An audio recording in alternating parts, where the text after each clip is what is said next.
Kasi sa banggit niyo po kanina doon sa mechanism on lifestyle check, hindi malinaw. Can you clarify to us, ano po ba dapat yung i-clarify doon sa RA 6770? All right. If you look at RA 6770, there is a provision that allows the ombudsman to conduct investigations. But the conduct of investigation is very limited. If you look at it, the ombudsman, go to offices. Ang tingin ko dyan go to government offices lang eh.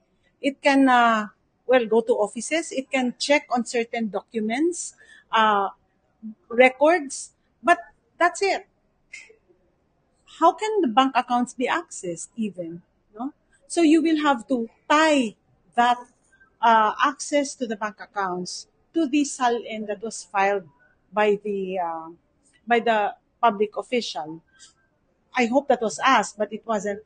There is in that SALN kasi a provision that allows or authorizes the ombudsman in the case of the executive branch, the Supreme Court, because that's the holder of our SALN, to inquire into the bank accounts that are submitted, that we declared.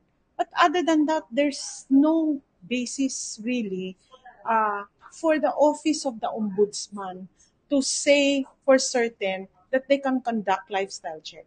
What you mean to say po is, you're pro-lifestyle check, but it needs to be clarified. Yes, I am pro lifestyle check, but then the law has to be clear that it is given and granted to the office of the ombudsman. Ma'am, tingin niyo ba yung lifestyle check dapat mag-extend din siya doon sa family members? Kasi like, for example, ngayon, ang dami ngayon nababatikos, pati yung mga anak na publicly flaunt daw yung Yes. kanilang lavish lifestyle. Actually, I think the lifestyle check would include the family, no? Because you cannot isolate naman a public official and say that this lifestyle check is only up to or just for him. With the social media now, I believe that it's really open. There's really no need for some even rules, no, for social media alone. But to substantiate what you see in social media is what is different, because what you see in the social media need to be backed by evidence, need to be backed by a proof, no? And that is where the investigation lies. PJ, on SALN, I think the question kanina was yung kung requesting party ay mga politicians na recognize. But for the media, will you grant access to the media? If ever naging ombudsman. If ever I will be the ombudsman, I will actually take a look at the reason now, no? Access to SALN is allowed only if the filer himself gives a consent. Tama? Para sa akin naman, that is too restrictive. Justice Martinez was my colleague for a long time, and it's not that I'm criticizing him. He is right in setting certain limits, but I think it should be the limits should also be reasonable to gain access to the SALN. I believe that the media should be given the right to take a look at the SALN if you can take a look at it, although maybe there is a need to redact certain items. Mga personal Yes. information. Yes. So, i-reverse nyo, maglalabas po kayo if ever ng memorandum, reversing the memorandum 2020 po ni Justice Martinez. Yes. Ma'am, you mentioned din po yung sworn affidavit Yes. ng bond request. Can you expound on that? How will that work? Okay.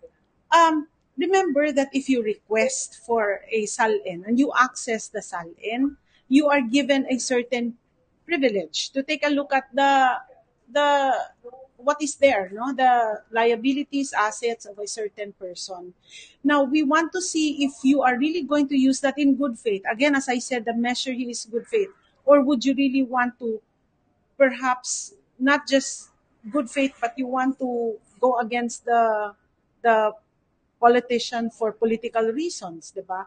So that should be a sworn statement para we can also make you accountable, or whoever is requesting accountable.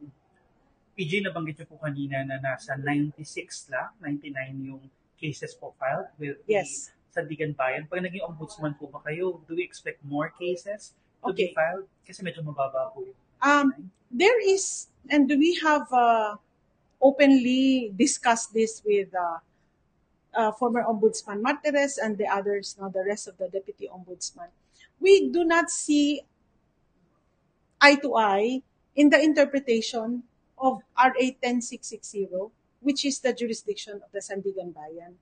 And because of that, I believe that if I will become the ombudsman, there will be more filings definitely because of the way I interpret RA 10660. particularly this is the issue with the threshold, tama Yes. po ba? With the RTC. Right. So ano pong gusto niyo i-clarify po? Ang iniisip kasi nila na the threshold is 1 million, di ba?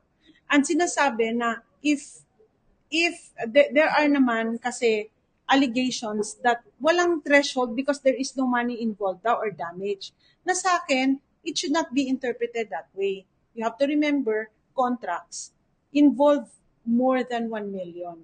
And therefore, there is damage to us. When of more than 1 million, when contracts are being entered into by government agencies. Thank you, PJ.